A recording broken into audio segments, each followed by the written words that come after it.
మోకాల నొప్పులకు ఎటువంటి సర్జరీ లేకుండా ఎపియాన్ పెయిన్ క్లినిక్ అందిస్తున్న అత్యాధునిక చికిత్స.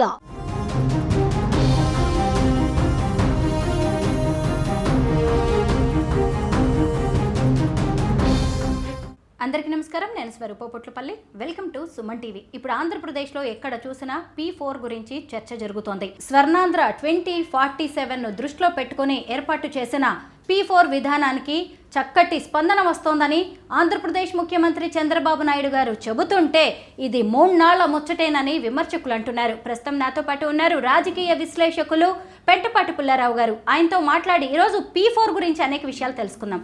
సరే, నమస్తే. సంపన్నులు పేద కుటుంబాలను దత్తత తీసుకుని పేదరికాన్ని నిర్మూలించడం అనేది అసలు సాధ్యమయ్యే పనేనా? P4 అంటే ఏంటి? దీని మీద ఎందుకు ఇంత చర్చ జరుగుతోంది? ముఖ్యంగా P4 అంటే ఎవరో డబ్బున్న వాళ్ళు, డబ్బు లేని వాళ్ళకి కింద ఉన్న 10% సాయం చేస్తే వాళ్ళు పైకి వస్తారు, వాళ్ళు సలహాలు ఇస్తారు, అడాప్ట్ చేస్తారు. మంచి ఏదో ఇంపర్సనల్ గా ఏదో గవర్నమెంట్ ఆఫీస్ నుంచి డబ్బు పడేయటం కాదు, వాళ్ళు ఇంట్రెస్ట్ తీసుకుంటారు. చాలా ఐడియలిస్టిక్ అప్రోచ్, చాలా మంచిది, తప్పులేదు.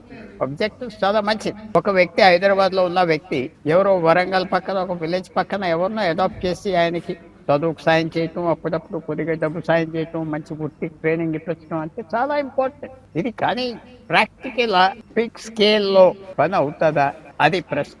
ఆబ్జెక్టివ్స్ నాకేమీ ఆర్గ్యుమెంట్ లేదు, చాలా మంచి ఆర్గ్యుమెంట్. చాలా మంది కూడా సాయం చేయడానికి రెడీగా ఉన్నారు.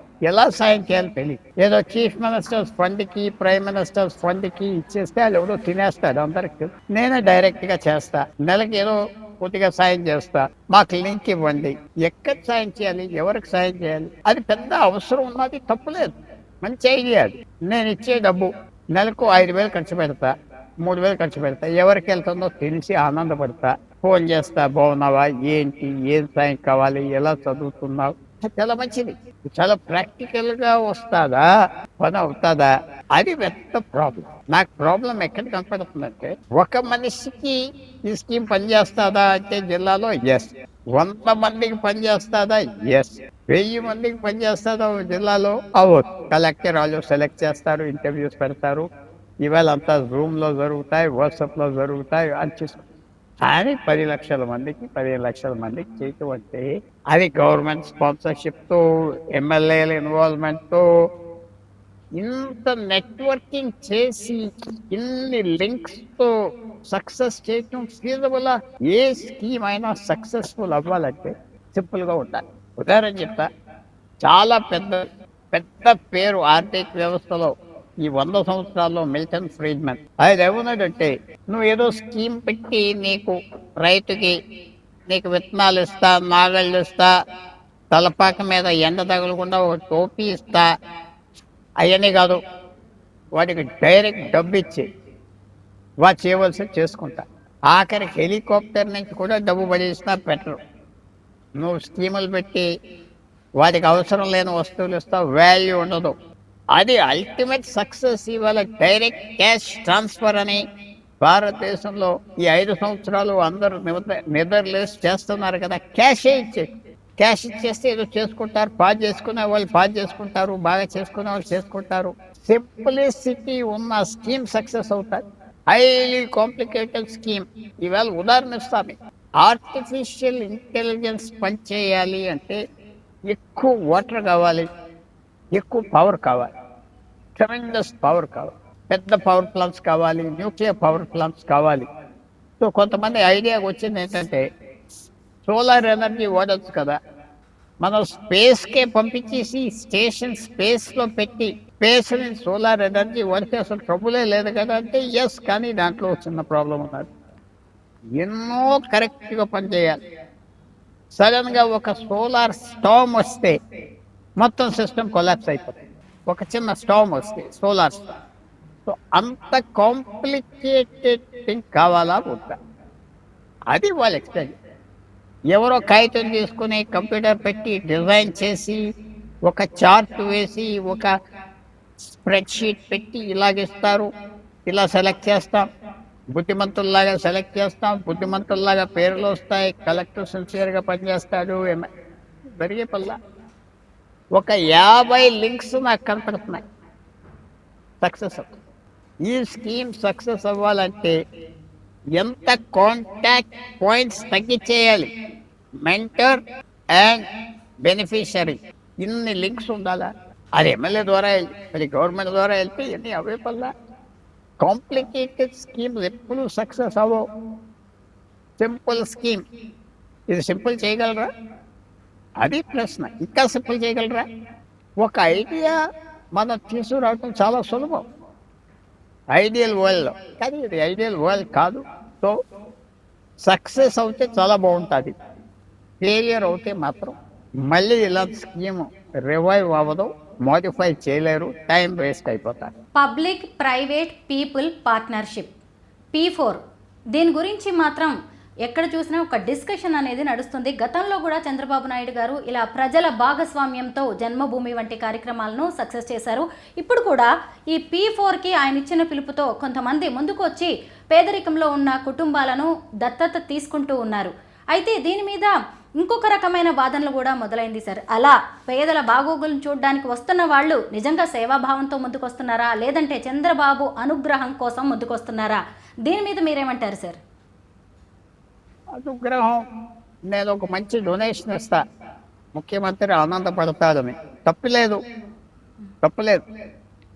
ఈ అవార్డ్ ఎంత త్యాగం చేస్తున్నాడు కూడా అవార్డు వద్దన్నాడా? అనలేదు కదా. మానవత్వంలో మనకు రికగ్నిషన్ కావాలి, మన పేరు ఆకాశంలో ఎల్లకాలం ఉండిపోవాలి, చంద్రమండలంలాగా ఉండదు. అందువల్ల దాంట్లో తప్పులేదు. కానీ పని అవుతుందా అవదా అది నాకు చెప్పాలి. ఇంత కాంప్లికేటెడ్ స్కీమ్ అనగానే నాకు చాలా క్వశ్చన్స్ ఉన్నాయి. నేను స్కీమ్ ఉద్దేశం చెడ్డనన్నా, అభిప్రాయం చెడ్డన్నా, అవసరం అంటన్నా. చాలా మంచి స్కీమ్, ఒక సెంటిమెంట్ ఉన్న స్కీమ్. డోనర్కి బెనిఫిషరీకి లింక్ రావటం మంచిది, ఎంతో సాయం చేస్తారు, ముందరికి వెళ్ళిపోతారు. కానీ ఫీజబుల్ ప్రాక్టికల్ ఎన్ని లింక్స్ ఉన్నాయి డోనర్ మధ్యన బెనిఫిషరీ మధ్యన? మీరే చెప్పండి, ఎంత ప్రాసెస్ ఉన్నది. ఆ ప్రాసెస్ దీంట్లో పనిష్మెంట్, ఆ ప్రాసెస్ దీనికి ఫెయిలియర్ కారణం అయిపో. సింప్లిసిటీ, సింపుల్ స్కీమ్ సక్సెస్ అవుతాయి, అది కేసు పెట్టాలి. అది నాకు కనపడలేదు. అంటే మీరు ఇంకా అసలు భోజనం చేయలేదు కదా, మీరు ఎలాగంటున్నారంటే ఆ కాగితం మీద కనపడే దాన్ని బట్టి నేను కమెంట్ చేస్తాను. కాగితం మీద కనపడి కాంప్లికేషన్, ఏ స్కీమ్ కాంప్లికేటెడ్గా ఉంటుందో ఆ స్కీమ్ ఇంప్లిమెంట్ చేయడం చాలా కష్టం. సో అది వాళ్ళు ఇప్పుడు ప్రభుత్వం చేయవలసింది ఏంటంటే ఎలా సింపుల్ చేస్తారు, అది మనం తెలుసుకోవాలి, అది మనం వినాలి. ఎవరో పెద్ద డిజైన్ చేశాడు ఒక ఆల్బర్ట్ ఐన్స్టైన్ అంటే వాడు ఎవడో లేదు అక్కడ. అమరావతిలో ఎవరో ఆల్బర్ట్ ఐన్స్టైన్ లేడు. ఎవరో ఉన్నారు, కొద్దిగా నాలెడ్జ్ ఉన్నవాడు ఉంటాడు. సార్ చాలా బాగున్నారు సార్, 10 లక్షల మందికి చేసేస్తాం, 50 లక్షల మంది చేస్తామంటే ఓకే అంటారు ముఖ్యమంత్రి గారు. ఏ ముఖ్యమంత్రి? అది ఎవరైనా స్కీమ్ డ్రాప్ ఫీజబుల్, లిమిటెడ్గా చేయొచ్చా, ఒక ఎక్స్పెరిమెంట్గా చేయాలా, ఓవర్ అంబిషియసా, ఇవన్నీ ప్రశ్నలు వస్తాయి. కాదు మీరు నెగిటివ్గా మాట్లాడుతున్నారు, నెగిటివ్గా మాట్లాడలేదు. స్కీమ్ ఐడియా, ఆబ్జెక్టివ్స్ చాలా మంచి, కానీ ఇది ఇంప్లిమెంట్ చేయటం సింపుల్. ఎన్నో ఒక్కో చోట అవ్వదు, ముఖ్యమంత్రి నియోజకవర్గంలో అవ్వదు. 1000 మంది వస్తారు ముఖ్యమంత్రి నియోజకవర్గంలో, చేస్తామండి అని. అది చేయదు, వాళ్ళు ఏదో ఇస్తారు, చేస్తారు, బాగుంటుంది, ఒక రకంగా హ్యాపీ అవుతారు. బట్ మిగతా చోట్ల అది మనకు కావాల్సింది. ఈ అన్నిటికంటే సింప్లెస్ట్ స్కీమ్. నీరు లెవెల్ పెరిగితే అన్ని వాళ్ళు తేలుతాయి. అలాంటి స్కీమ్స్ ఆలోచించాలి కదా. అలాంటి స్కీమ్ ఇది చాలా పర్సనల్ స్కీమ్ పెడుతున్నారు. ఇది పనిచేస్తుందా? కొన్ని సంస్థలు ఇన్వాల్వ్ చేయవలసిన ముందులా ఎన్నో వాలంటరీ సంస్థలు ఉన్నాయి. ఇది ఆలోచించుకోవాలి. నాకు ఎప్పుడు సస్పెషన్ ఏంటంటే కాంప్లికేటెడ్ స్కీమ్ అయితే కష్టం కాదు, చాలా సింపుల్ స్కీమ్ అని మీరంటే సక్సెస్ అవుతారు, కొంతవరకైనా సక్సెస్ అవుతారు. సమాజంలోని ఆర్థిక సామాజిక అసమానతలను తగ్గించడానికి P4 వంటి పథకాలు నిజంగా అవసరమైతే ఉంది.